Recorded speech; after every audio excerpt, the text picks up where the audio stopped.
kehadirat Allah Subhanahu wa Ta'ala, karena telah memberikan kesempatan kepada kita semua sehingga dapat berkumpul dalam satu forum di webinar pada malam hari ini. Saya hormati dan saya ucapkan selamat datang kepada seluruh peserta webinar dan kepada kedua pemateri kita pada malam hari ini. Selamat malam, Kak Anas. Selamat pagi waktu Kanada. Oke, selamat pagi di Kanada. Oke, Kak, siap. Dan saya ucapkan selamat malam juga kepada Kak Syahrial. Apakah Kak Syahrial sudah bergabung?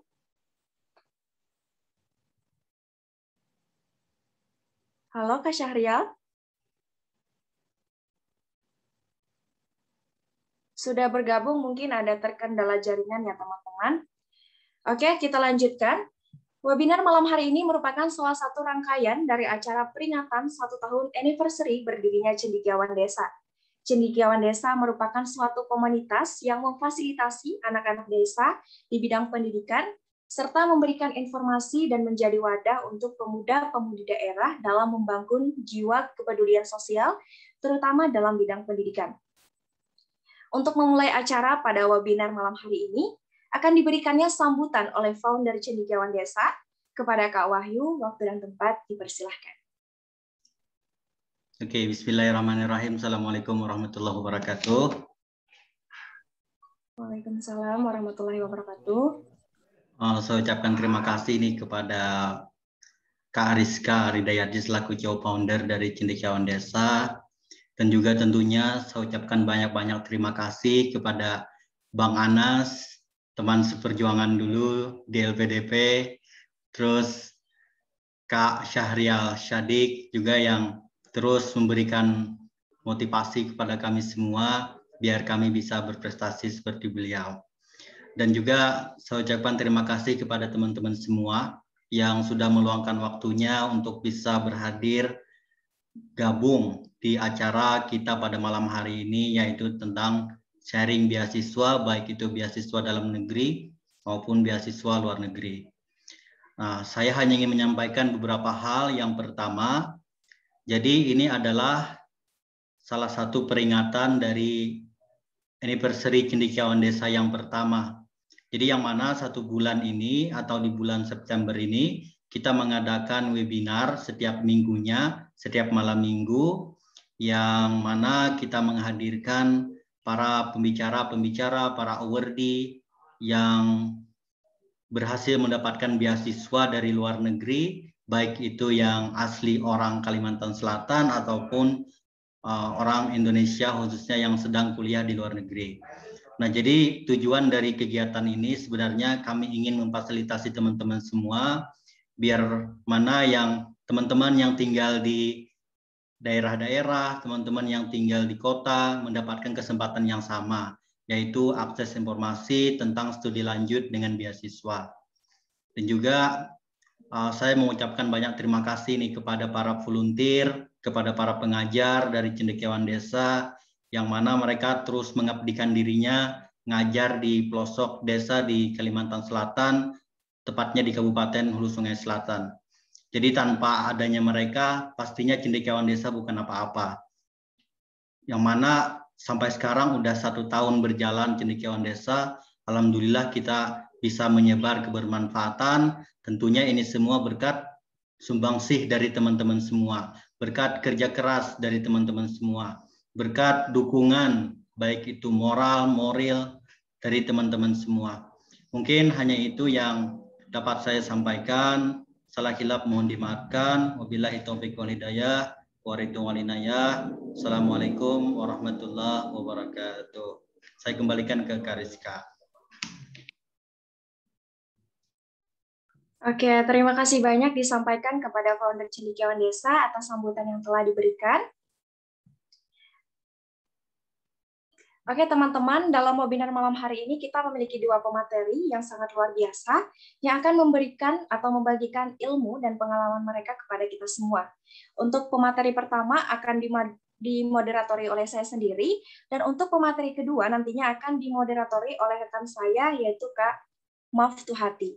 Nah, jadi perkenalkan saya Rizka Ridayati selaku moderator yang akan memandu jalannya acara dalam penyampaian materi sesi pertama. Adapun untuk teknis webinar kita pada malam hari ini, kami himbau seluruh peserta agar dapat menyalakan kameranya dan tidak mengaktifkan fitur mikrofon saat penyampaian materi dari narasumber, dan untuk link presensi nantinya akan diberikan oleh panitia melalui kolom chat. Oke teman-teman, kuliah ke luar negeri dengan beasiswa tentunya sangat luar biasa. Kita harus melaksanakan tanggung jawab dan mempersiapkan beberapa hal yang diperlukan seperti halnya mental. Selain itu juga kita memerlukan informasi yang benar-benar valid seperti itu ya. Semuanya akan kita bahas tuntas malam ini bersama Kak Anas Roli Mukhlisin yang merupakan salah satu penerima beasiswa University of Toronto, Kanada. Oke, sebelum beliau menyampaikan materinya, saya akan membacakan CV beliau terlebih dahulu.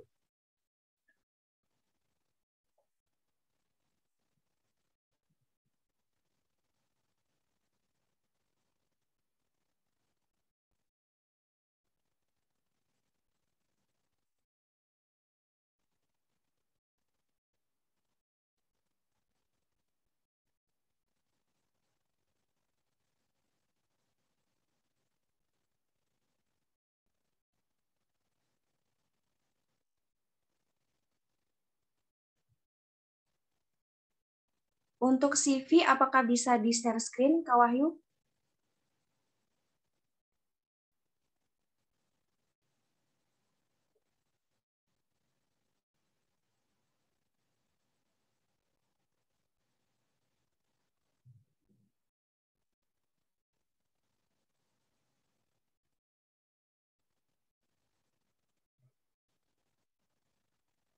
Oke, kita tunggu.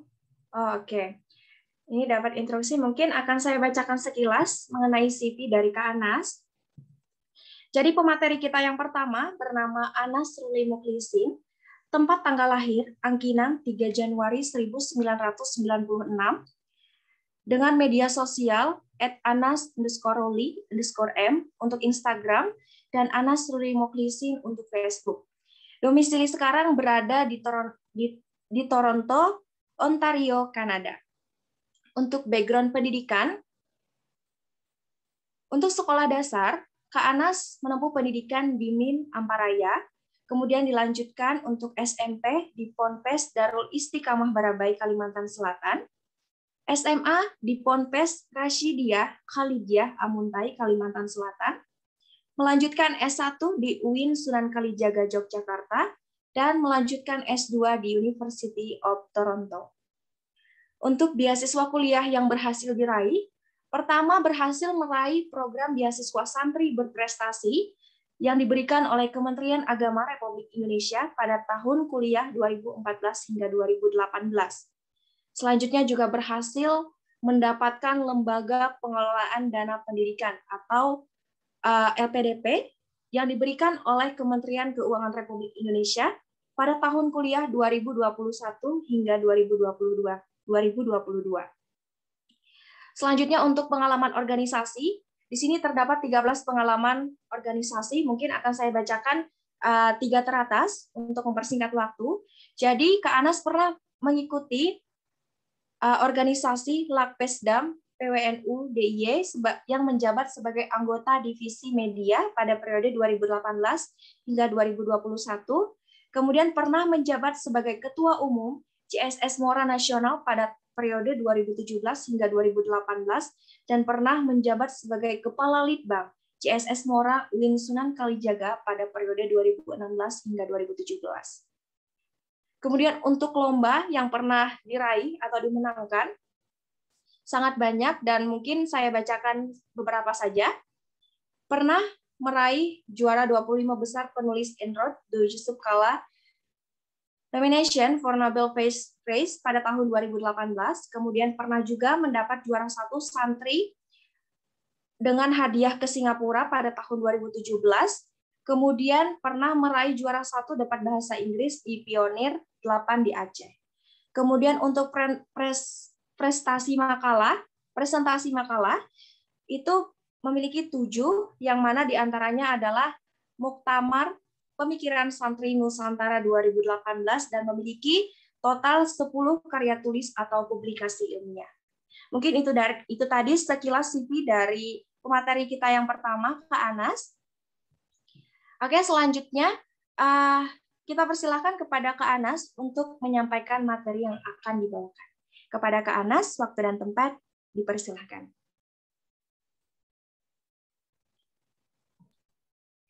Oke, terima kasih banyak. Saya buka. Assalamualaikum warahmatullahi wabarakatuh. Waalaikumsalam warahmatullahi wabarakatuh. Alhamdulillahirabbil alamin. Shalatu wassalamu ala asyrafil anbiya'i wal mursalin wa ala alihi wa ashabihi ajmain amma ba'du. Yang terhormat Bapak Founder Cendekiawan Desa, Mas Wahyu ya. Kalau di Jawa kita panggil Mas. Kalau di Kalsel apa nih? Utuh, lain utuh. Oke, Bang Wahyu, Mbak Moderator, Mbak Rizka, terus kakak senior kita semua, Bang Syahrial ini luar biasa bisa ketemu lagi. Dulu di Jogja beberapa kali kita ketemu dinasehatin pokoknya. Bang Syahrial itu motivator kita, betul kata Mas Wahyu lah. Alhamdulillah kawan-kawan bisa berjumpa dengan beliau, nanti bisa berbagi pengalaman dan nanti apa yang salah dari saya itu bisa dibetulkan oleh beliau. Nah itu. Jadi saya pertama, nanti kalau salah kan bisa dikoreksi. Itu bagusnya. Oke, saya akan menyapa kawan-kawan. Ini mungkin sebagian dari Kalimantan Selatan, mungkin sebagian dari luar Kalimantan. Saya aslinya Kalimantan juga, di Desa Amparaya, Simpur, Kandangan. Lahirnya di sana, SD-nya juga di sana. Kemudian MTS-nya baru pindah ke Barabai, MA-nya ke Amontai, baru S1 ke Jogja, S2 sekarang di Kanada. Izin share screen biar nanti sedikit lebih mudah ya. Ini berapa menit Mbak Rizka saya presentasi? Presentasinya maksimal 45 menit, Kak. Oke, itu maksimal ya. Nanti kita tanya jawab saja. Oke. Terima kasih kawan-kawan yang sudah hadir. Ini malam minggu, kalau di Indonesia malam minggu, kalau di Kanada kita masih pagi, jam 8:30 pagi di Kanada ini. Jadi ada perbedaan waktu sekitar 12 jam dengan Kalimantan Selatan. Jadi kita ucapkan selamat bergabung. Terima kasih kawan-kawan sudah meluangkan waktunya malam minggunya, nggak jalan-jalan sama pasangannya, ini malah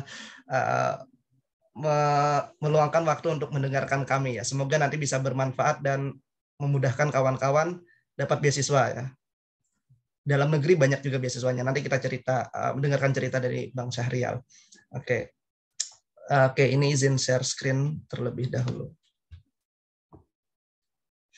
Oke, jadi temanya adalah nanti strategi mendapatkan beasiswa luar negeri. Jadi teman-teman, beasiswa ke luar negeri itu ada banyak ya. Yang pertama ada LPDP, itu yang nanti akan saya sedikit bahas. Bang Wahyu juga dapat beasiswa LPDP ini. Jadi beasiswa LPDP ini adalah beasiswa yang bisa kuliah di dalam negeri maupun di luar negeri.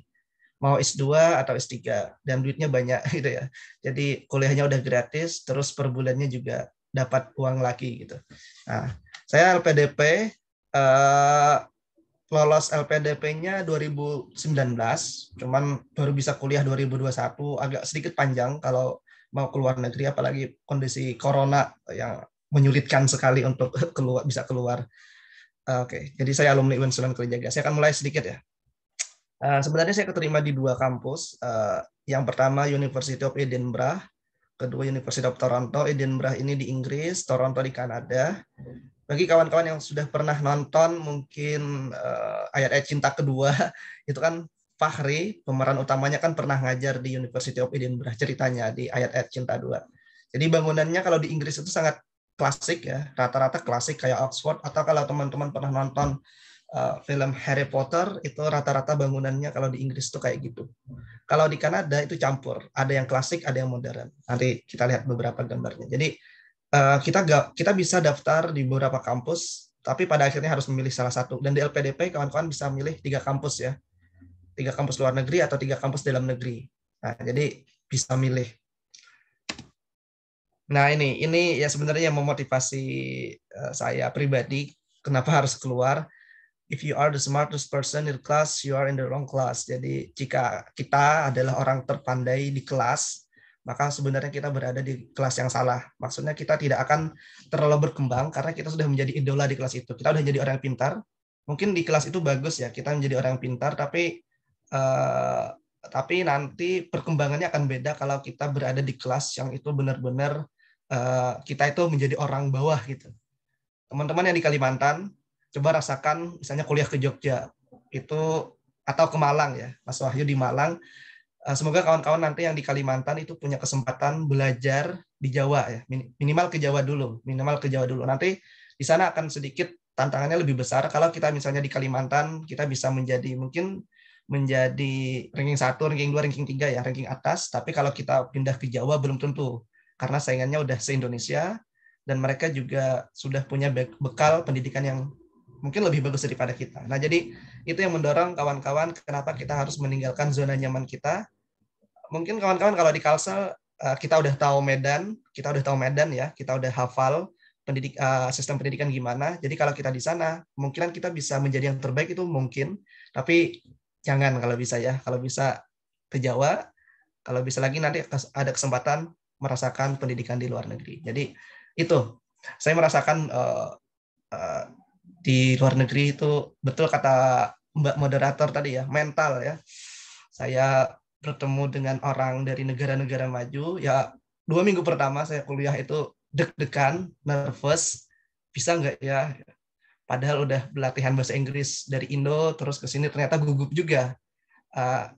Lisan itu terasa kaku sekali untuk ngomong. Rasa inferior gitu ya, kita merasa rendah karena kita sebagai negara berkembang, kita negara ketiga istilahnya gitu kan, sedangkan mereka negara maju yang bahasa Inggrisnya adalah bahasa sehari-hari mereka, dan mereka aktif sekali di kelas. Jadi di awal-awal perkuliahan mungkin kebanyakan orang Indo yang kuliah ke luar negeri akan merasakan hal yang sama ya, gugup di awal itu pasti, tapi itu yang harus dilewatin ya. Jangan khawatir kawan-kawan yang belum berkesempatan kuliah ke luar negeri, ada banyak semacam short course bisa ke luar negeri ya, tapi harus rajin-rajin mencari. Jadi kalau nggak kesempatan kuliah formal di luar negeri, carilah kayak semacam short course 2 bulan, 3 bulan di luar negeri, itu biasanya ada ya, biar merasakan. Oke, ini semacam strategi saja. Nanti kita beasiswa apapun itu pasti dibagi menjadi 3 ya, setidaknya ya, pra pendaftaran. Jadi sebelum daftar beasiswa udah harus tahu apa yang kawan-kawan persiapkan waktu pendaftaran, terus pendaftaran kampus tujuan. Oke, jadi bersyukur kawan-kawan yang saat ini masih kuliah di semester awal, atau misalnya masih SMA, atau masih punya waktu yang cukup panjang, jadi bisa dipersiapkan jika teman-teman pengen ke luar negeri ya. Sebisa mungkin lah, kalau bisa ya. Karena memang long journey dan niatnya harus kuat ya. Niat dan kemauan itu yang penting, karena setelah lolos S1 kita itu ya, pengalaman saya, kita belum punya pekerjaan tetap, terus ada pertanyaan-pertanyaan kapan nikah gitu ya. Kalau kita dulu lulus S1 kapan nikah, terus pekerjaannya apa, apakah daftar PNS tuh. Wah, pokoknya pertanyaan-pertanyaan itu banyak sekali. Nah, itu kalau nggak kuat bisa nggak jadi daftar beasiswa karena pertanyaan-pertanyaan orang gitu ya. Memang ternyata masyarakat kita ini menuntut kita terlalu besar ya. Padahal ya kita punya hidup masing-masing.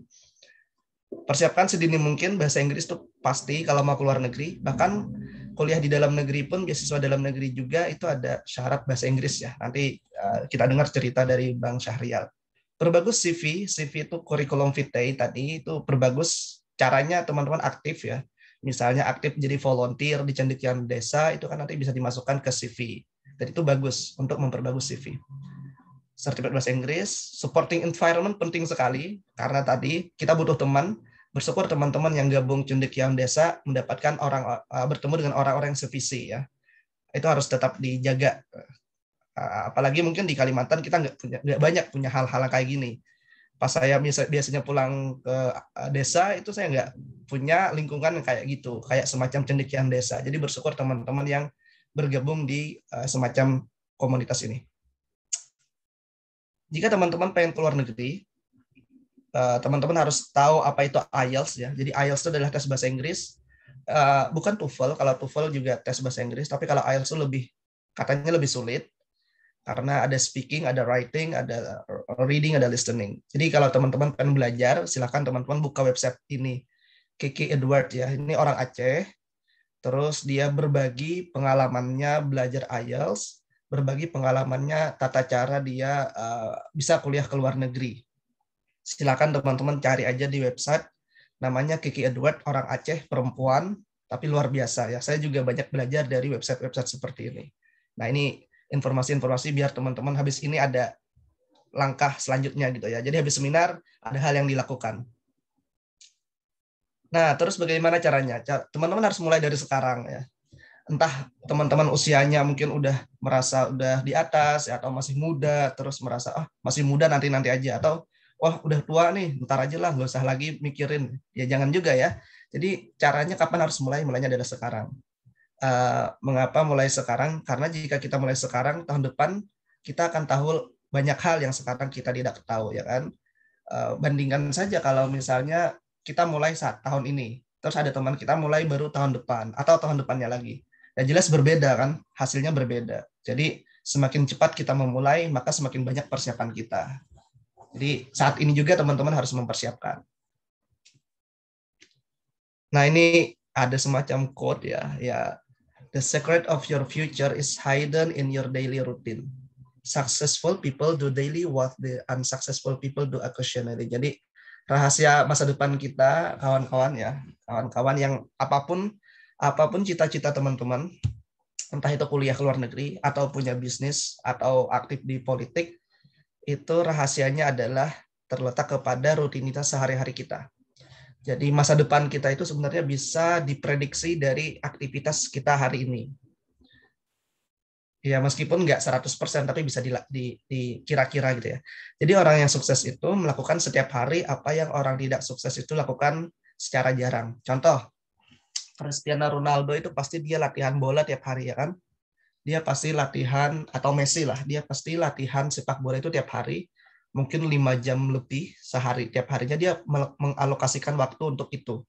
Karena itu dia sukses di bidang bola.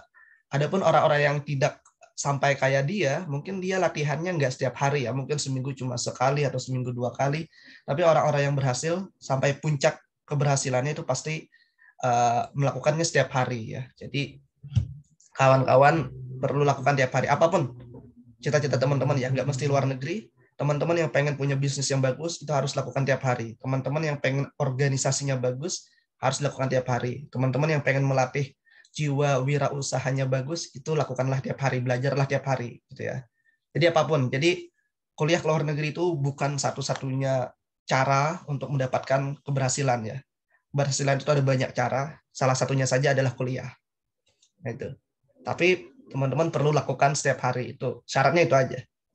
Nah, kita akan berkenalan dengan beberapa beasiswa luar negeri.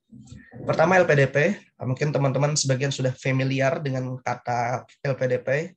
LPDP ini beasiswa dari pemerintah sendiri ya, dari Kementerian Keuangan, dan ini bagus sekali, bisa kuliah di dalam negeri atau kuliah ke luar negeri. Bebas ya teman-teman, bebas sekali. Mau kuliah ke Jakarta bisa, ke Jogja bisa, ke Malang bisa, Surabaya, Bandung bisa. Ini bagus sekali. Program beasiswa dari Kementerian Keuangan ini harus disyukuri. Caranya adalah teman-teman harus daftar ya. Silakan nanti teman-teman yang belum terlalu tahu ini, silakan cari di website nanti LPDP ya. Mas Wahyu, Kang Wahyu juga penerima LPDP ini, penerima beasiswa ini, silakan nanti bisa tanya-tanya beliau ya. Ini beasiswa yang sangat bagus. Kelebihannya kita akan bertemu dengan para penerima beasiswa dari Indonesia. Seluruh Indonesia kita biasanya ada grupnya ya, grup PK istilahnya. Nanti kita akan dapat jejaring dari LPDP ini, jejaringnya luas sekali.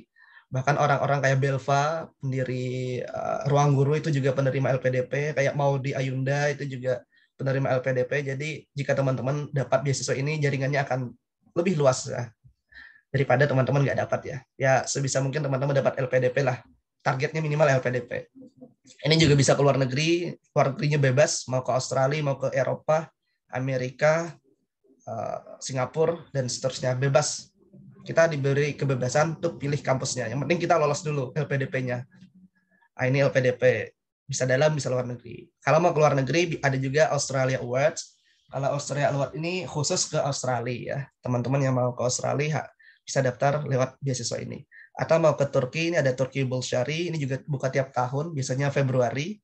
Ini juga bisa teman-teman, dan nggak mensyaratkan TOEFL kalau nggak salah, karena nanti di sana dilatih bahasa Turki kita. Jadi sebelum kita mulai kuliah, ada pelatihan bahasa Turki selama 1 tahun, baru mulai kuliah. Teman-teman saya ada beberapa yang terima. Atau teman-teman yang suka jalan-jalan, bagusnya adalah beasiswa Erasmus. Ini teman-teman tiap 1 semester ganti kampus ya. Ada teman saya itu, misalnya dia semester ini dia di Jerman, semester depan dia di Inggris, semester depannya lagi di Prancis. Jadi dia jalan-jalan ya. Ini kan S2, buat S2 Erasmus ini. Ya 2 tahun. 2 tahun dia jalan-jalan pindah-pindah kampus. Memang kayak gitu programnya. Jadi untuk mengenal Europe ya. Jadi dia pindah-pindah kampus. Kalau Chevening ini di UK, khusus UK, ini sekarang lagi dibuka. Teman-teman jika ingin daftar beasiswa ini, silahkan. Sekarang lagi dibuka sampai November tanggal 2. Ini syaratnya punya pengalaman kerja ya. Pengalaman kerja minimal 2 tahun. Yang udah punya pengalaman kerja silahkan daftar beasiswa ini. Ini ke UK, kalau Fulbright ini ke Amerika. Jadi ini beasiswa-beasiswa ini itu hanya kepada satu negara aja ya. Satu negara atau ini Eropa lah, Uni Eropa. Tapi kalau LPDP, teman-teman itu bebas ya. Mau di dalam negeri bisa, mau keluar negeri bisa, nggak terbatas kepada Australia saja, bisa ke Eropa, bisa ke Amerika, Kanada, dan seterusnya. Jadi yang paling luas itu adalah LPDP cakupannya. Nah, silakan nanti teman-teman semoga ada niat untuk daftar LPDP ya, karena ya pendidikan mumpung ada beasiswanya. Karena kalau kita lihat beberapa tahun sebelumnya itu nggak ada beasiswa segede ini ya. Oke, kita lanjut. Ini ada semacam jadwal beasiswa dunia ya. Ini saya ambil dari Kiki Edward juga. Silakan nanti teman-teman yang pengen keluar negeri, saya sarankan baca-baca website Kiki Edward ini ya. Ini ada PDP kapan dibuka, DAAD ini beasiswa Jerman. Ada banyak sekali sebenarnya beasiswa ya. Tapi yang saya rasakan memang jujur saja kalau di Kalimantan akses informasi memang terbatas ya. Saya rasakan sendiri, saya SD sampai SMA malah juga ya di Kalimantan. Memang informasi beasiswa kayak gini saya kurang dapat ya. Jadi sangat bersyukur ada Abang Wahyu yang menggerakkan kawan-kawan untuk berbagi informasi di Kalimantan ya. Ini sangat harus kita support ya. Bang Sahrial juga punya cendekiawan Kalimantan itu, jadi bagus sekali. Kalau saya belum bisa membuat hal yang sama ya karena masih posisinya di sini, tapi cara saya berbagi adalah dengan kayak gini, sharing pengalaman saja. Jadi saya rasakan memang akses di desa memang sangat minim sekali, masih sangat kurang ya dibanding kota-kota besar kayak Jogja, Jakarta, Malang itu banyak sekali. Jadi kita harus aktif dan memang harus ada komunitas-komunitas yang menggerakkan. Ini. Oke, ini semacam teknis ya, teknis saja. Ini saya suka statement dari Tariq bin Ziyad ketika menaklukkan Andalusia. Jadi kata dia, ayuhan nas ainal mafar. Jadi ketika dia membawa tentara untuk menaklukkan Andalusia, kapal-kapalnya itu, kapal tentaranya itu dia bakar, biar para tentara itu nggak mundur ke belakang gitu. Jadi ketika berhadapan dengan musuh, dia nggak bakal mundur ke belakang karena kapalnya sudah dia bakar oleh panglima perangnya. Terus dia bilang wal bahru mi waraikum wal adu amamakum. Jadi di belakang kita hanya ada laut, udah nggak ada kapal, kita nggak bisa lari kemana-mana. Sedangkan di depan kita adalah musuh kita. Fa'inal mafar, maka kemanakah kita harus lari katanya. Maka ini bagus untuk kita menghadapi gitu ya. Jadi kalau kita sudah berkomitmen untuk daftar beasiswa, jangan mundur ke belakang gitu ya. Aduh, saya udah pesimis nih, saya nggak bisa, saya informasinya terbatas, bahasa Inggrisnya kurang, terus saya pengen mundur ke belakang. Jangan ya, kita belajar dari contoh ini, Tariq bin Ziyad, panglima perangnya, dia hancurkan cara ke belakang, cara mundur itu dihancurkan. Cara satu-satunya adalah menghadapi musuhnya. Akhirnya dia menang. Ini memang mungkin agak teoritis, tapi sebisa mungkin kita lakukan hal yang sama ya. Apakah kita daftar beasiswa atau apapun lah ya, nggak cuma daftar beasiswa, mau mulai bisnis, jangan sampai mundur ke belakang gitu ya. Merasa nggak bisa terus menyerah ya. Nanti kalau menyerah ya nggak bakalan dapat apa-apa. Ini cerita masa lalu ya, bagus. Saya juga ada di YouTube berbagi tips, ada bahasa Inggris, cara belajar bahasa Inggris, terus ada juga cara mendaftar kampus luar negeri, karena saya merasakan pengalaman daftar 2 kampus dan keterima, jadi saya berbagi di YouTube saya ya. Nama YouTube-nya sesuai nama saya, Anasrul Mukhlisin. Yang pengen lihat ya silahkan ya. Ada tentang bahasa Inggris, ada tentang beasiswa PBSB juga yang saya punya ya. Yang saya punya saya share sebisa mungkin. Oke, ini teknis sekali, saya tidak akan bicara. Ini contoh penerima. Jadi kalau di luar negeri itu kawan-kawan kita dapat surat penerimanya itu seperti ini ya. Ini contoh Edinburgh. Nah, ini alamat saya saat itu saat saya daftar Edinburgh itu masih di Amparaya ya, masih di Kandangan. Saya daftar dari sana. Meskipun sinyal internetnya sulit sekali, saya harus ke kota ya karena mencari sinyal. Saya daftar dari sana, terus keterima ya. Ya tunggu 2 bulan apa berapa bulan gitu keterima. Kalau di Toronto juga saya keterima. Saat itu saya sedang pulang juga, sebentar pulang ke Kandangan. Dan saat itu saya ditelepon dan nggak ada sinyal. Akhirnya saya nggak jadi ditelepon. Akhirnya saya besok harinya saya ke kota lagi untuk mencari sinyal. Ya kita memang fasilitas masih minim ya, kita akui. Tapi jangan sampai itu menyebabkan kita berputus asa. Nah terus saya pengen kawan-kawan lakukan langkah konkret ya. Setelah seminar dengan Bang Syahrial, silakan teman-teman tuliskan mimpi teman-teman di atas kertas dan letakkan di tempat yang terlihat. Ini penting, mengapa? Karena kita sebagai manusia, kadang semangat kita turun. Jadi bagusnya teman-teman tuliskanlah mimpi di atas kertas. Apa saja mimpi teman-teman. Misalnya pengen buka warung, itu nggak apa-apa. Kan itu juga niatnya membantu ekonomi keluarga. Misalnya buka warung, tulis aja di atas kertas. Atau pengen lanjut kuliah dengan beasiswa di Jogja atau di Malang, tulis aja di atas kertas ya. Atau pengen misalnya jadi volunteer di cendekiawan desa, tulis aja di atas kertas. Dan tempel. Dan itu memang terjadi ya. Itu bagus sekali, saya merasakan. Jadi saat saya masih mahasiswa S1 di Jogja, saya nulis ya. Pertama, saya pengen keluar negeri minimal sekali sebelum lulus S1. Tulis aja. Nggak tahu caranya gimana nih. Yang penting ditulis aja. Terus saya bingung caranya gimana. Nggak apa-apa. Ternyata suatu saat ada lomba nulis Santri Writer Summit. Ternyata hadiahnya juara 1 itu ke Singapura. Ya lumayan, saya menjelang akhir lulus S1, saya ikut lomba juara 1, alhamdulillah merasakan keluar negeri sekali. Sebenarnya saya pengen keluar negeri itu sejak SMA, tapi nggak punya fasilitas ya. Pas ke Jogja ada lomba, kebetulan hadiahnya ke Singapura. Jadi saya alhamdulillah dapat. Itu satu contoh yang berhasil ya. Contoh yang nggak berhasil juga ada. Jadi saya tulis apa gitu ya. Pengen ke Amerika, saya gagal misalnya kayak gitu. Tulis aja, yang penting tulis di atas kertas karena itu semacam dorongan kita akan menjadi motivasi kita ya dan dilihat. Salah satu yang saya tulis juga, saya pengen masuk Istana Negara gitu ya. Ini namanya aneh-aneh ya. Yang penting bermimpi aja, bebas ya berimajinasi. Saya pengen ke Istana Negara suatu saat gitu ya. Saya tulis aja. Kebetulan suatu saat ada lomba tentang Pak Yusuf Kalla. Jadi saat itu Pak Yusuf Kalla kan masih menjabat sebagai wakil presiden. Ada lomba menulis tentang cara beliau menyelesaikan konflik di ASO. Saya nulis, ternyata masuk 25 besar. Meskipun nggak juara 1 ya, 25 besar ini diundang ke Istana Wakil Presiden. Jadi kita ketemu Pak Yusuf Kalla, saat itu adalah Wakil Presiden. Ya kita masuk ke istana beliau ya, meskipun bukan Istana Presiden. Jadi targetnya meleset, tapi nggak jauh-jauh amat. Ya. Akhirnya masuk ke Istana Wakil Presiden. Jadi saya jadi teringat perkataan Bung Karno, jadi bermimpilah setinggi langit, kalaupun gagal kita akan jatuhnya di antara bintang-bintang gitu kan.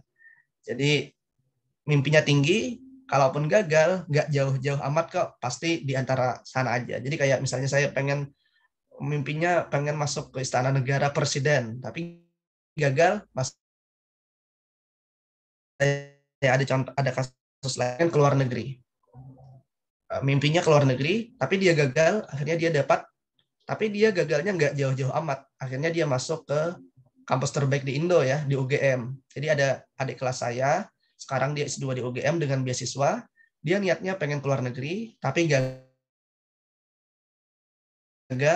terbaik di Jogja ya, bahkan di Indonesia ya, UGM. Jadi bayangan saya pengen sebenarnya anak-anak di Kalimantan atau dimanapun berada ya, yang kita keterbatasan fasilitas, bermimpi aja setinggi langit, kalaupun gagal nggak akan jauh-jauh amat. Nah, itu.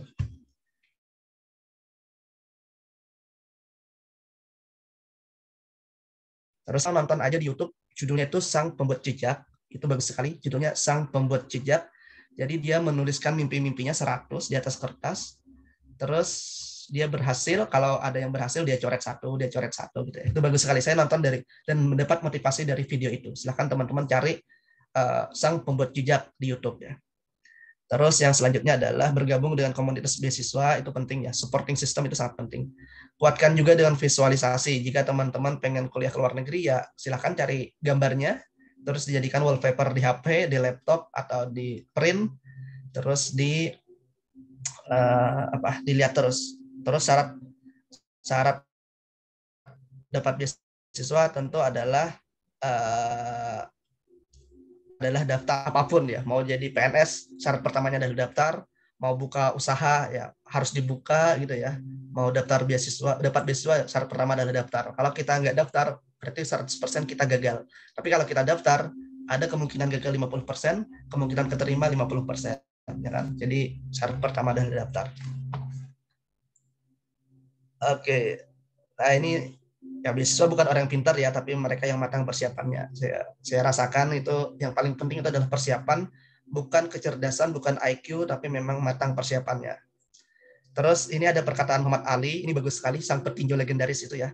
Jadi I hated every minute of training. Jadi aku benci sekali setiap kali latihan, ya kan capek ya latihan tinju, berkeringat, tangannya sakit. Tapi aku katakan jangan berhenti, lebih baik menderita sekarang dan hidup selanjutnya sebagai seorang pemenang. Jadi lebih baik teman-teman menderita sekarang lah. Menderita misalnya mau buka usaha, harus minjam duit ke sana kemari, harus belajar lagi, mending menderitanya saat ini, tapi setelah itu menikmatin masa-masa mendapatkan ya. Jadi saat ini adalah masa untuk menanam, nanti suatu saat akan menuai.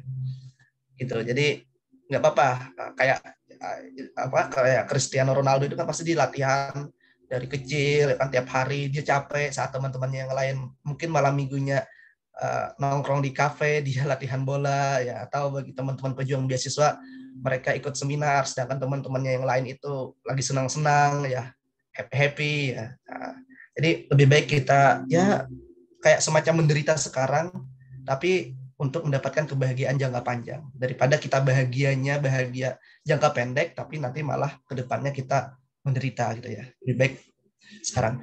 Ada perkataan siapa ya? Saya lupa.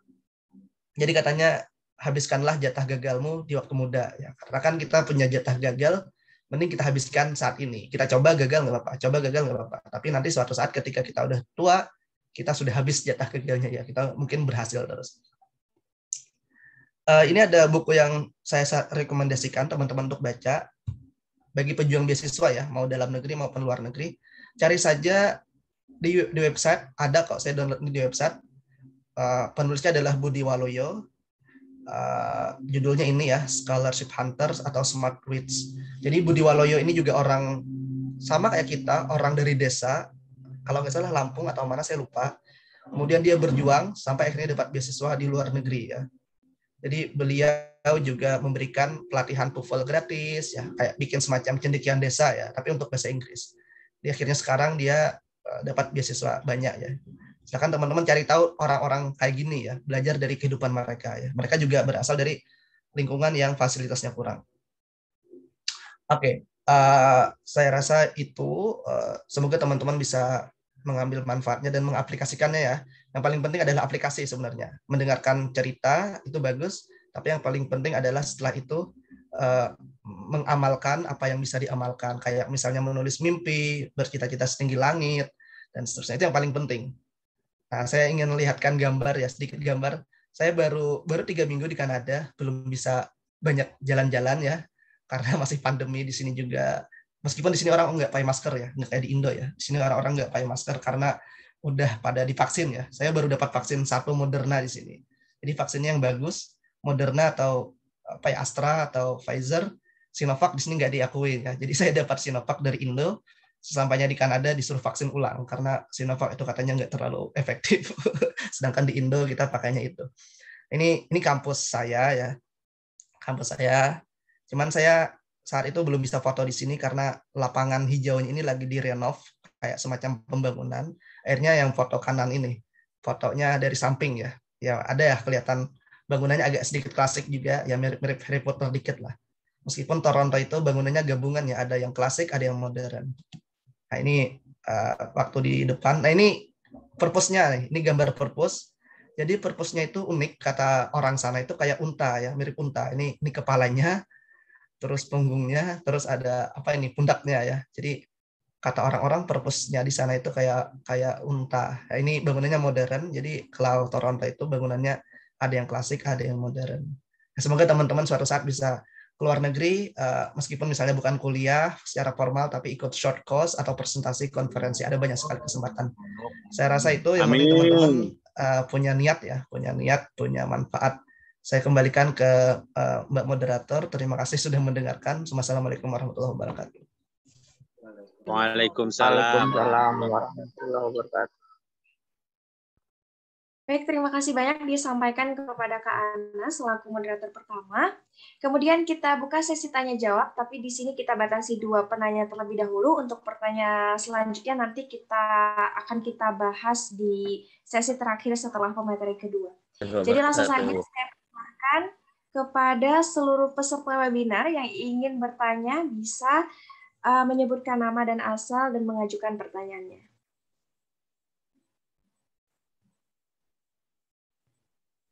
Disable di WR fungsi nggak? Bisa juga teman-teman semua menyampaikan pertanyaannya melalui kolom chat.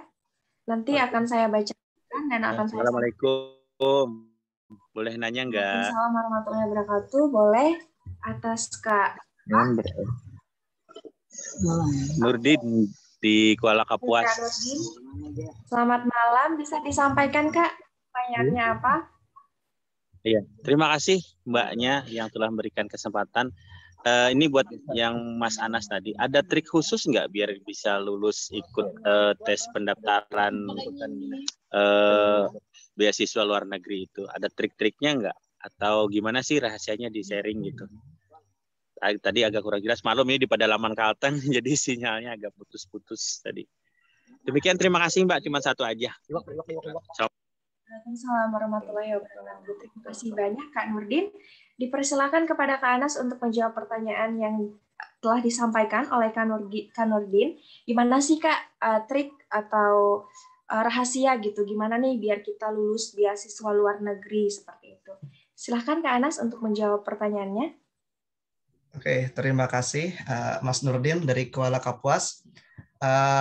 Untuk tipsnya, yang pertama, karena tiap beasiswa itu beda-beda ya syaratnya ya. Jadi yang pertama yang harus teman-teman tahu itu adalah mengenali jenis beasiswa yang teman-teman pengen daftar. Karena tiap beasiswa itu biasanya beda syaratnya. Contoh kayak Chevening, itu beasiswa ke Inggris, saat ini lagi dibuka, itu syaratnya harus bekerja minimal udah 2 tahun pengalaman kerja. Karena memang yang dicari itu adalah orang-orang yang punya pengalaman kerja, udah profesional ya di bidangnya ya. Ada orang Kalsel ada kok yang keterima ini, yang keterima dapat beasiswa Chevening ini.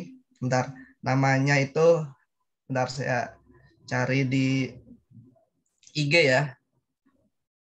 Sebentar. Jadi kalau kawan-kawan pengen daftar Chevening, itu ada kok orang Kalsel yang keterima. Mbak Dewi, saya tuliskan coba IG-nya ya, biar nanti teman-teman silahkan searching aja orangnya. Saya tuliskan di bawah ini. IG-nya ya. Bentar. Perempuan Dewi Andita. Nah, ini orang kita sendiri, maksudnya adalah orang Kalimantan. Terus dia keterima beasiswa Chevening di Inggris ya. Saya kontakkan juga sama beliau. Jadi kalau beasiswa Chevening itu syaratnya harus kerja minimal 2 tahun ya. Kalau mbaknya ini kalau nggak salah dia PNS, kan udah punya pengalaman kerja, terus dia daftar beasiswa itu keterima, pulang-pulang kan harus mengembangkan instansinya dia. Nah itu beasiswa Chevening harus punya pengalaman kerja. Kalau LPDP enggak, jadi LPDP itu nggak ada pengalaman kerja, tapi banyak jalurnya ya. Jalur reguler itu ada, jalur afirmasi itu jalur khusus ya. Jadi misalnya Jalur khusus itu misalnya kita dari keluarga kurang mampu, itu diberikan jalur khusus. Maksudnya keluarga kurang mampu itu kita bukan dari keluarga yang misalnya ibu kita PNS, ya tentu nggak bisa daftar. Tapi misalnya kita keluarga kurang mampu, kita bisa daftar. Biasanya syaratnya lebih mudah.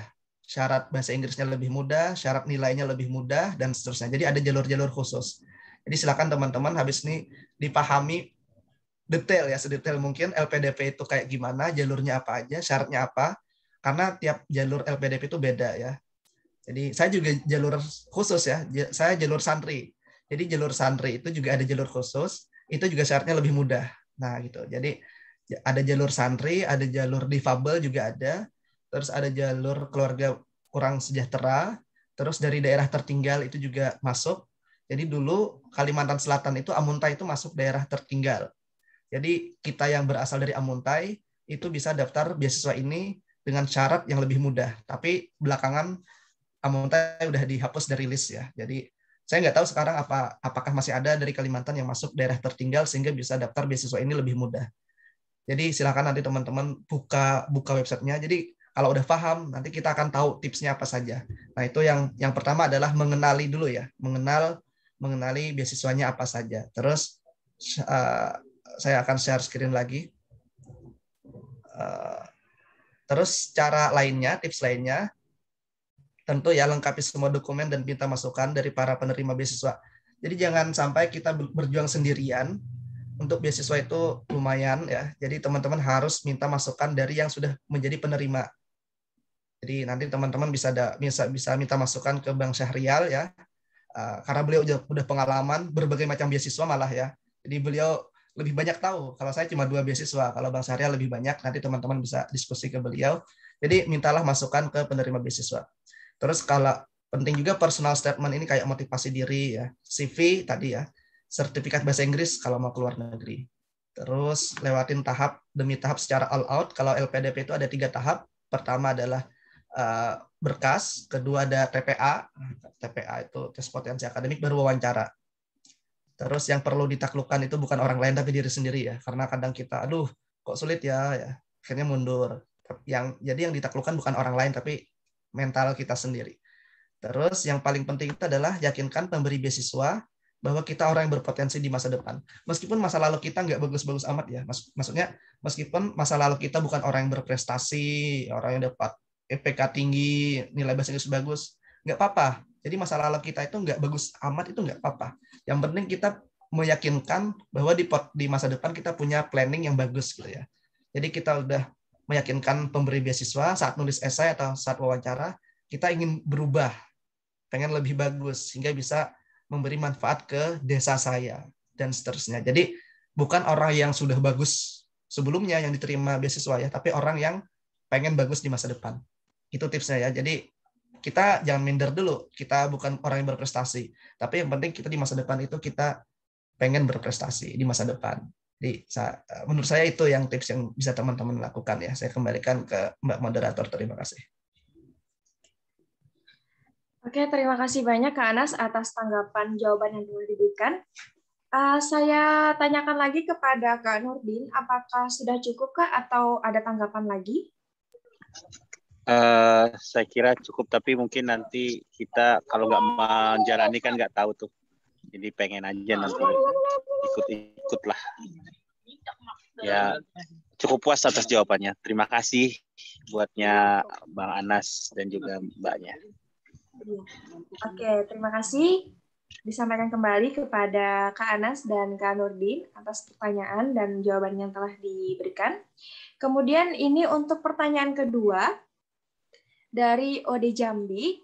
Pertanyaannya adalah, Kak, belajar bahasa Inggris tapi dibarengi bekerja, apakah bisa ya, Kak? Sudah capek dan nggak fokus kayaknya. Kalau mau daftar beasiswa, apakah harus ada mentor, Kak? Gimana nih, Kak Anas? Bisa dijawab, Kak Anas? Ya, ini pertanyaan yang bagus. Bagaimana belajar bahasa Inggris tapi dibarengi kerja ya? Saya juga saat belajar IELTS juga saat itu posisinya bekerja ya. Jadi saya lulus S1 2018, habis itu kerja ngajar di Jogja. Saya ngajarnya di Jogja, belum pulang ke Kalsel saat itu. Jadi ngajar di Jogja saat itu sambil mempersiapkan beasiswa, sambil belajar bahasa Inggris. Jadi memang tantangannya lebih berat ya, karena kita harus membagi waktu antara bekerja dan antara belajar bahasa Inggris. Jadi saya bekerja itu pagi sampai, anggaplah sampai jam 3 ya. Jadi habis itu saya ikut kursus bahasa Inggris. Jadi gaji saya selama bekerja itu dipakai untuk kursus bahasa Inggris. Jadi saya kursusnya itu sore. Misalnya habis asar sampai menjelang maghrib. Jadi memang kayak gitu. Sehari-hari akhirnya kayak gitu. Kerja ngajar dari pagi sampai agak sore, agak jam 3-an. Habis itu jam 4 sampai jam 6 itu kursus. Malamnya istirahat. Ya kayak gitu. Jadi memang harus disisihkan waktunya dan uangnya harus disisihkan ya. Karena saat itu saya harus ikut harus ikut kursus karena saya tahu kalau belajar sendiri kok kayaknya nggak ada temennya gitu kan ya, nggak bisa praktik percakapan. Akhirnya saya memang harus kursus. Ya menyisihkan waktu dan menyisihkan sebagian gaji. Nah ternyata saya masih belum bisa fokus karena pekerjaan juga banyak ya. Terus dan bahasa Inggris harus fokus. Akhirnya saya minta cuti, kayak semacam meninggalkan pekerjaan selama 2 bulan. Saya 2 bulan izin, untung diizinkan. Kalau dikeluarkan ya nggak apa-apa sebenarnya saat itu. Saya izin 2 bulan ke Pare ya, jadi saya harus ke Pare. Mungkin teman-teman juga harus merasakan belajar bahasa Inggris di Pare ya. Saya nggak tahu kalau sekarang masih pandemi apakah Pare udah buka apa belum. Jadi teman-teman silakan teman-teman juga perlu belajar bahasa Inggris ke kampung Inggris ya, karena di sana lebih banyak prakteknya ya. Jadi mungkin teman-teman yang udah pernah ke sana itu hampir tiap rumah itu ada kursusan dan mereka juga langsung praktis bahasa Inggris. Jadi saya 2 bulan di sana, saya tinggalkan pekerjaan, gajinya saya alokasikan ke sana, gaji saya selama ngajar itu saya alokasikan untuk kursus.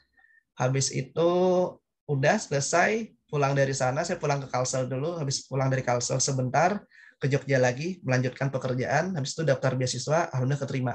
Jadi memang ada 2 cara bagi Mas atau Mbak Ode ya, bisa kerjanya pagi terus malamnya kursus, bisa kayak gitu kalau bisa fokus kayak gitu. Tapi kalau nggak bisa fokus, pergilah ke kampung Inggris di Kediri di Jawa Timur dan izin cuti dulu dari pekerjaannya kalau diizinkan. Kalau enggak ya cari di dekat-dekat pekerjaan aja. Nah, jadi itu yang pertama. Terus pertanyaan kedua, apakah harus ada mentor? Kalau mentor secara formal sih enggak ya. Maksudnya kita nggak mesti harus punya mentor, tapi kalau bisa juga punya mentor lebih bagus. Mentor itu ya, mentor saya mungkin adalah dosen saya ya. Saya bertanya kepada dosen gitu ya. Saya juga sering minta pendapat Bang Syahrial ya. Jadi teman-teman bergaullah dengan orang-orang yang sudah punya pengalaman lebih dahulu. Karena biar kita nggak melakukan hal yang salah ya. Karena mereka udah pengalaman, bertanyalah apa yang harus dihindari, apa yang harus dilakukan. Jadi bertemanlah dengan orang yang sudah keterima beasiswa duluan. Itu tips yang paling mudah. Jadi karena kadang kalau ada program mentoring itu berbayar ya. Kayak sekarang ini ada program mentoring apa itu berbayar dan lumayan ya. Jadi kalau kita nggak mau bayar, berteman aja. Berteman sama orang yang sudah keterima beasiswa, nanti kita akan minta masukan ke beliau. Saya rasa itu saya kembalikan ke Mbak Moderator. Terima kasih. Baik, terima kasih disampaikan kepada Kak Anas atas tanggapan dari pertanyaan yang disampaikan. Saya kembalikan kepada Kak Odi. Apakah ada tanggapan kembali, Kak? Atau sudah cukup?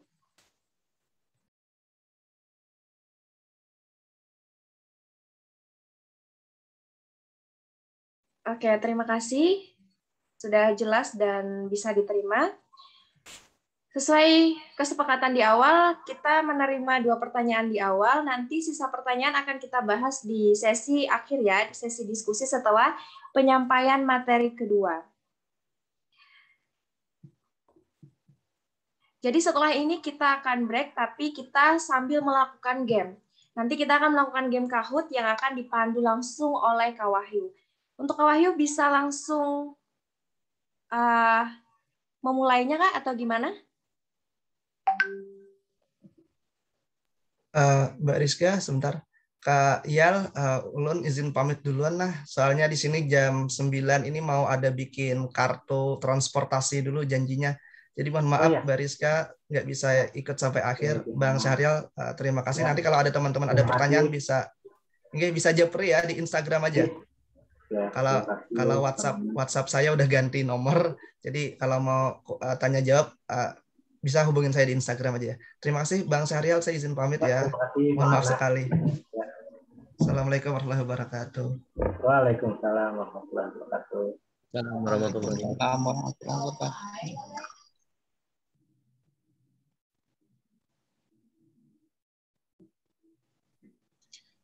Baik, teman-teman, di sini untuk sesi game saya ingin ambil alih. Jadi terlebih dahulu teman-teman bisa masuk ke Google Chrome-nya, lalu memasukkan www.kahoot.it ataupun melalui aplikasi Kahoot-nya sendiri. Jadi bisa teman-teman bisa masuk ke aplikasi Kahoot, juga bisa lewat HP-nya sendiri, dan memasukkan game PIN yang terdiri dari 7 digit angka seperti pada layar, yaitu 6471248.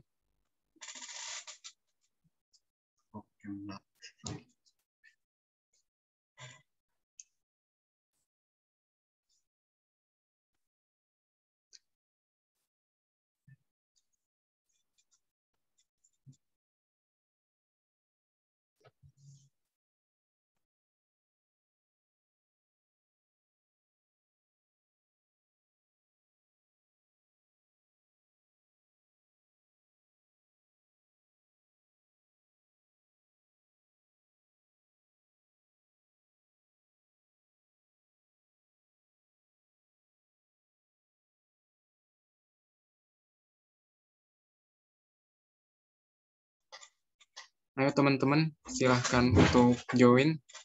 Di sini sudah ada peserta berjumlah 4 orang.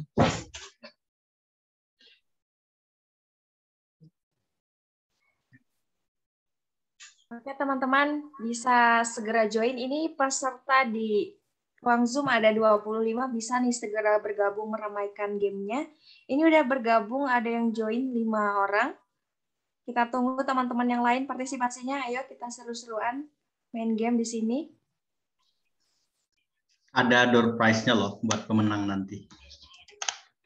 Teman-teman juga bisa gunakan pakai HP biasa, jadi yang langsung aja masuk, langsung kunjungin di www.kahoot.it, terus ntar masukin ini game pin-nya ini, terus tulis nama, baru bisa join.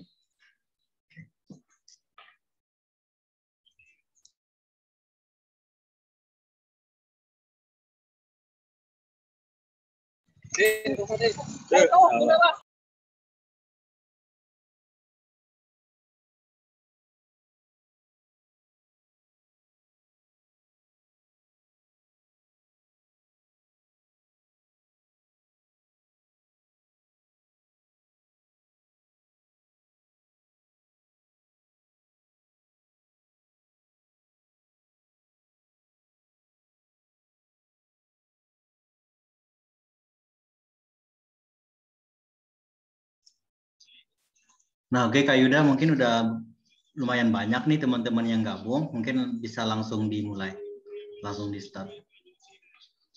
Oke Kak, saya izin ambil alih.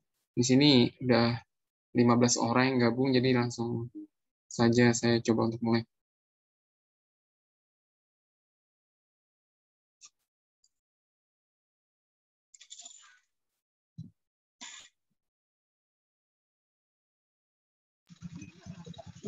Di screen-nya tertulis your network is slowly, jadi agak lambat ini. Malum di pedalaman. Oh ya, santai Bang. Nah, Ki, itu udah ada pertanyaannya, jadi teman-teman bisa langsung jawab tuh.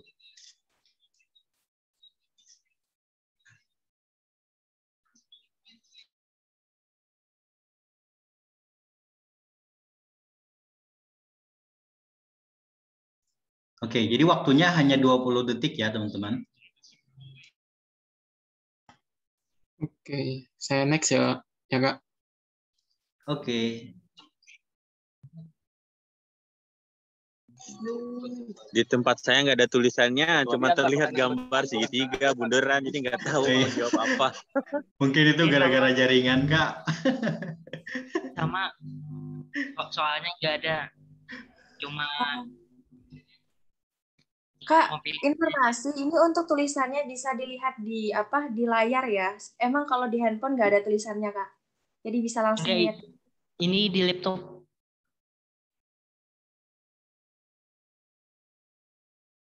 Oh itu kalau di Zoom kelihatan nih di layar punyanya apa moderator mungkin. Tapi kalau di tulis saya nggak. Langsung kejawab, nggak sempet jawab. Sorry.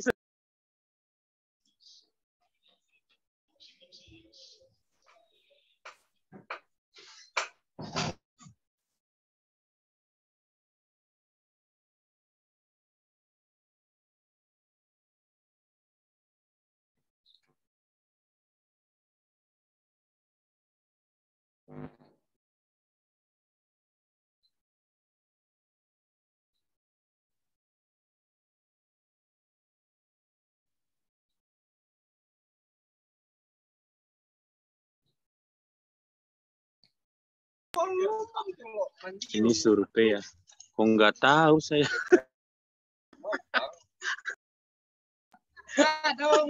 Nggak, baru aja ngikutin apa ini nggak tahu. Salah.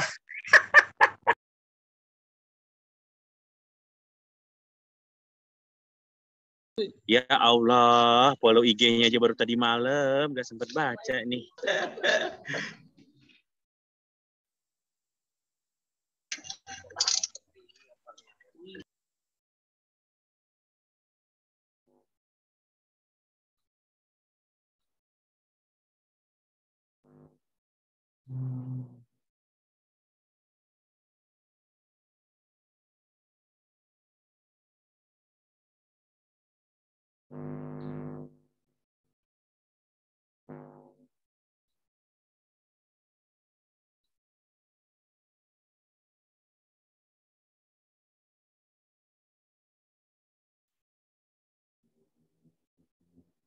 Benar kayaknya kali ini saya. Ini umum deh. Kalau salah kebangetan. Yes. Apa itu 602 itu apa ya? Poinnya ya. Tuh. Makanan khas Kabupaten Selatan. Apa sih? Ketupat. Sorry kesebut. Kesebut guys. Wih, pure genius katanya baru 2 bener. Ini aplikasi jujur banget sama gue ya. Yes. Poinnya 824. Yes. Kok nggak masuk kita? Mungkin kurang cepat nih.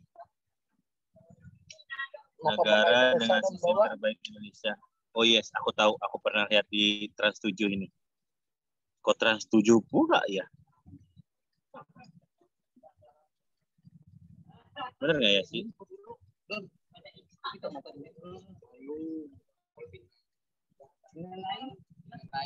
Ya sinyal. Bener. Mantap, bener. Poinnya itu poin apa sih? 23 sih. Ini kalau jangan matematika aja ya. Siapa teman-teman? Sisa 2 pertanyaan lagi. Yes. Ini mah pengetahuan umum. Kalau yang tadi itu khusus pengetahuan khusus. Enggak deh. Kalau yang ini kayaknya benar-benar. Ini yang ikut berapa orang sih? Cuma 10. Oh, kuisnya cuma 10 soalnya. Yang ikut berapa ya? Oke, sebentar lagi ya. Yeay. Sombong nih kita. Tapi nggak masuk ranking tuh 5 besar aja nggak masuk. LDP,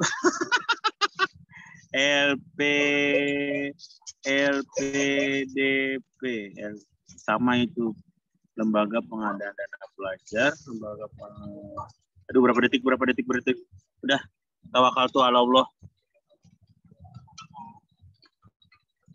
Benar nggak sih? Yes, salah.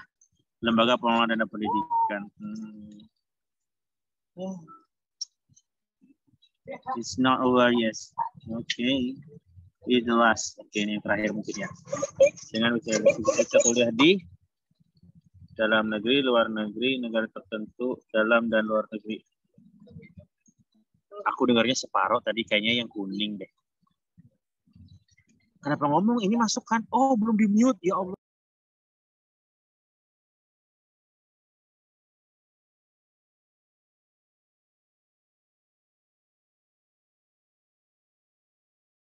Mana kada ada anunya? Kalau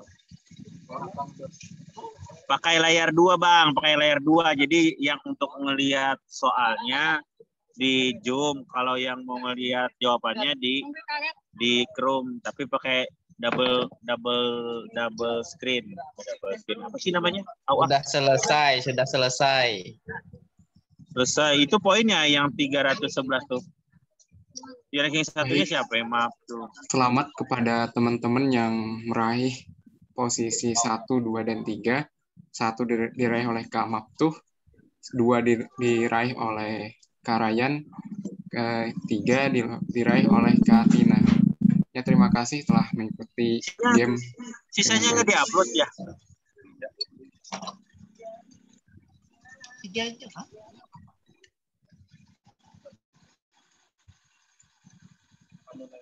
Well play. Baik, saya kembalikan kepada Kak Ariska. Asik gamenya.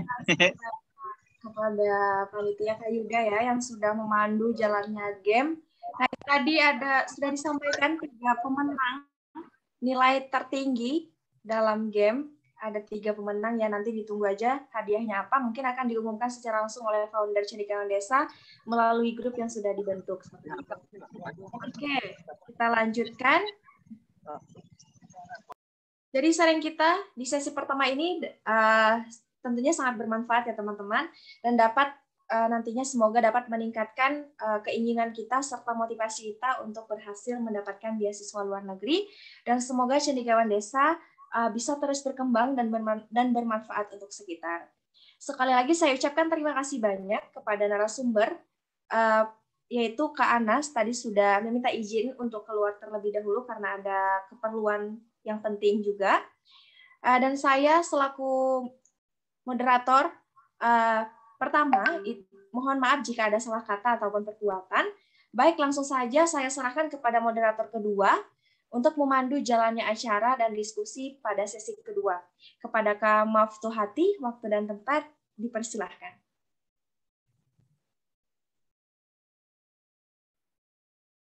Oke, terima kasih Kak Rizka.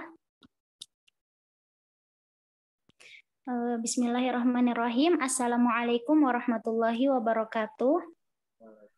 Waalaikumsalam warahmatullahi wabarakatuh. Selamat malam teman-teman semua. Salam sejahtera untuk kita semua.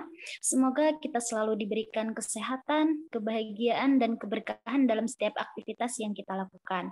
Sebelumnya, izinkan saya memperkenalkan diri. Nama saya Maftuh Hati, selaku moderator, mengucapkan terima kasih banyak kepada seluruh peserta webinar dan narasumber kita pada malam hari ini, yaitu Kak Anas dan Kak Syahrial, yang telah bersedia meluangkan waktunya untuk menginspirasi dan membagikan pengalamannya kepada kita pada malam hari ini. Alhamdulillah telah kita dengarkan dan ambil ilmu dan motivasi dari pemateri pertama, yaitu Kak Anas, tentang pengalamannya mendapatkan beasiswa LPDP ke luar negeri, yaitu ke Kanada.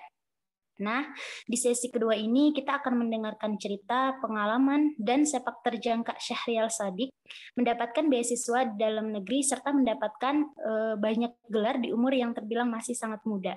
Beliau adalah mahasiswa termuda yang meraih gelar doktor se-Kalimantan Selatan. Sebelum kita mendengarkan paparan materi dari Kak Syahrial, izinkan saya untuk membacakan CV beliau terlebih dahulu. Nama beliau Syahrial Sadik. Sebentar. Ya, nama lengkap beliau Syahrial Sadik. Tempat tanggal lahirnya Kalua, 18 Mei 1993. Hobinya educating, researching, and serving the community. Nah, beliau ini background pendidikannya lumayan banyak ya teman-teman, bisa kita lihat di pamflet yang disebarkan oleh Cendekiawan Desa. Itu banyak sekali gelar yang dimiliki oleh beliau ini. Nah, saya akan membacakan pendidikan yang ditempuh beliau selama ini. Nah, yang pertama itu S1 Electrical Engineering Universitas Muhammadiyah Yogyakarta. Yang kedua itu S2 Electrical Engineering Universitas Gadjah Mada UGM Yogyakarta.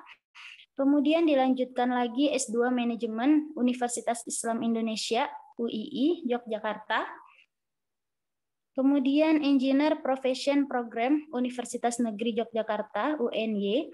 Terus IPP Insinyur Profesional Pramata Persatuan Insinyur Indonesia PII. Dan S3 Ekonomik Universitas Islam Indonesia UII Yogyakarta. Kompetensi yang dimiliki beliau itu di bidangnya terutama ini ada 3. Technical kompetensinya itu Electrical Engineering and Information Technology. Kemudian Managerial Competencies HRM Strategic Management and Organizational Behavior. Specialization-nya Engineering Management, AI, Big Data, Deep Learning, Machine Learning, and Internet of Things. Wah, keren sekali ya. Kemudian pengalaman kerjanya, beliau ini seorang dosen, kemudian juga reviewer jurnal-jurnal. Ada banyak ini dari jurnal UGM, JRCUMY, JTQUAD, dan lain-lain. Kemudian beliau juga editorial board of academic journal BISTA UAD, terus dan penerima beasiswa BJP, PPA, dan lain-lain. Nanti akan kita dengarkan lebih lanjut pemaparannya dari Kak Syahrial ini. Nah, itu tadi sekilas dari CV dari Kak Syahrial. Kemudian untuk mempersingkat waktu, maka saya persilahkan kepada Kak Syahrial Sadiq untuk membagikan pengalaman dan ceritanya kepada kita semua. Kak Syahrial, waktu dan tempat, saya persilahkan. Oke, terima kasih banyak Mbak Maftu Hafiz selaku moderator ya. Mungkin admin bisa jadikan saya co-host ya, supaya nanti saya izin untuk share screen. Ya, terima kasih juga kepada founder Cendekiawan Desa yaitu Bang Wahyu ya, yang telah memberikan amanah kepada kami, saya dan Bang Anas untuk sharing pada malam kali ini. Kemudian tak lupa juga saya ucapkan salam hormat kepada moderator yang kedua yaitu Mbak Ariska Ridianti, kemudian Bang Anas yang tadi sudah memaparkan materi lebih awal, dan para peserta ya, para peserta baik itu mahasiswa-mahasiswi, kemudian yang sudah bekerja, dan mungkin ya sampai juga yang sedang sekolah seperti itu ya, sekolah menengah atas dan seterusnya. Nah, di sini saya izin share screen ya terkait dengan motivasi. Nah, saya ingin memberikan motivasi saja di sini karena untuk materi pemaparannya tadi sudah lengkap ya disampaikan oleh Bang Anas, jadi saya hanya menambahkan saja seperti itu. Dan ingin menambahkan terkait dengan pendidikan atau education ya. Pendidikan merupakan investasi masa depan. Nah, itulah kiranya judul yang saya angkat itu.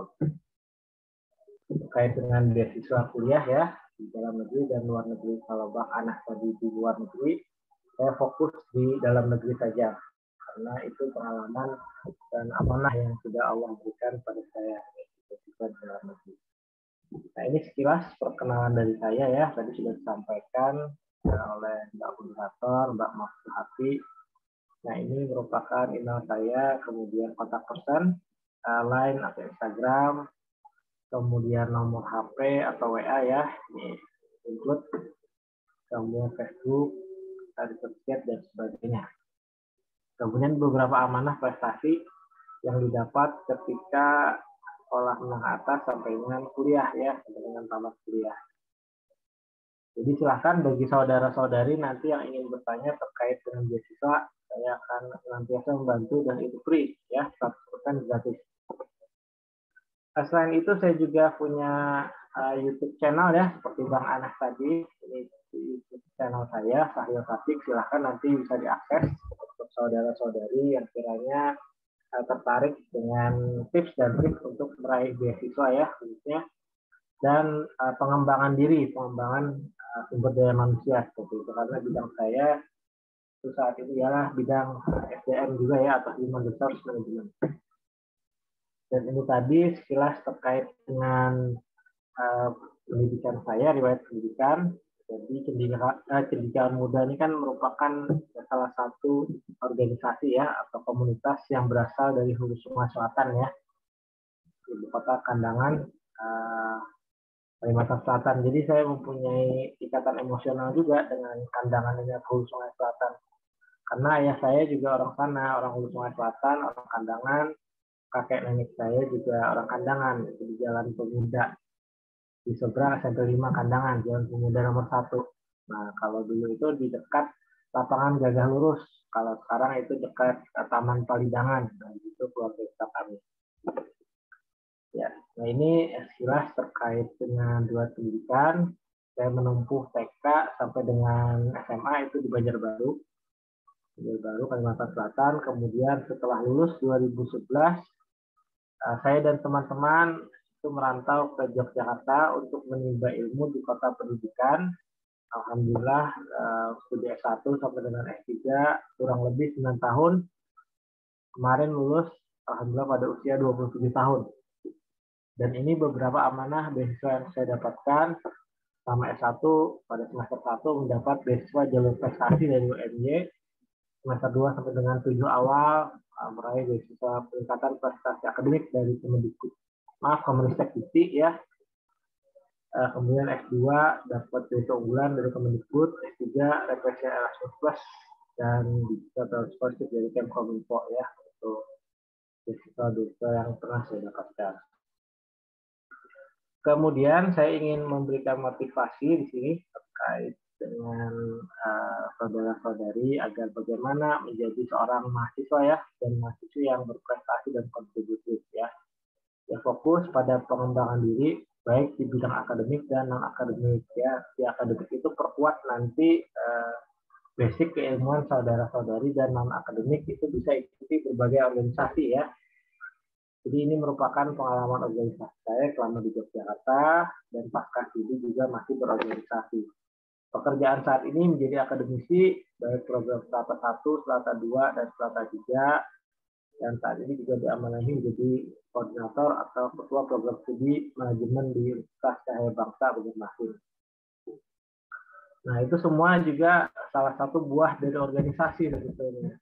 Di mana organisasi itu ternyata bisa memberikan output dan outcome, kita bisa menjadi lebih confidence ya, lebih percaya diri, kemudian lebih bisa berhubungan dengan manusia lain ya. Jadi hablu minanas ya, dan hablumillah, berhubungan dengan Allah agar akhirnya nanti kita bisa mencapai impian atau keinginan yang kita inginkan. Nah, bagaimana tips dan trik untuk membangun karakter diri ya di era 4.0, di era 4.0. Jadi kita perkuat adab kita, kemudian setelah adab itu kuat ya, kita masuk ke tahap yang kedua, yaitu kita timba ilmu, dan yang ketiga setelah ilmu itu kita dapat baru kita amalkan. Nah, secara ringkasnya seperti ini. Ada 3 hierarki di sini, adab, ilmu, dan amal. Adab ini berkaitan dengan iman ya, belief atau kepercayaan. Dan setelah adab itu kita kuatkan, ilmu itu kita timba ya, baru kita amalkan. Karena kalau ilmu itu udah kita dapat, udah kita timba ya, namun tidak kita amalkan, itu sia-sia. Sia-sia saja. Jadi ilmu itu mesti kita amalkan agar berpahala untuk bekal kita di hari nanti, dan agar kita menjadi SDM atau sumber daya nanti yang berprestasi, prestatif, dan kontributif sepanjang hayat kita. Nah, ini intinya bagaimana saya ingin bagikan tips dan trik bagaimana menembus PTN atau PTS impian di Kalimantan Selatan, dan di Indonesia nanti ya. Misalkan kita ingin kuliah di PTS impian ya, di Indonesia, UCB dan sebagainya, atau PTS impian di ULM, UNASARI dan sebagainya, atau ketika kita ingin melompat ke lompatan yang lebih jauh, kita ingin menembus PTS di tingkat nasional ya, misalkan UMY, UII dan sebagainya, kemudian di PTN tingkat nasional, UGM, UI, ITB dan sebagainya ya. Nah, itu bagaimana caranya, metodenya itu bagaimana? Nah, kita upayakan penuhi semua persyaratan yang ada seperti itu dengan baik-baiknya. Nah, saya bercerita saja agar menjadi motivasi bagi saudara-saudari di sini. Saya itu mencoba Universitas Gajah Mada karena itu impian saya mau S1 itu 5 kali. 5 kali ya, saya coba S1 itu 3 kali, undangan gagal, kemudian tertulis gagal, mandiri gagal. Terus S2 juga saya coba lagi, pasca sarjana yang pertama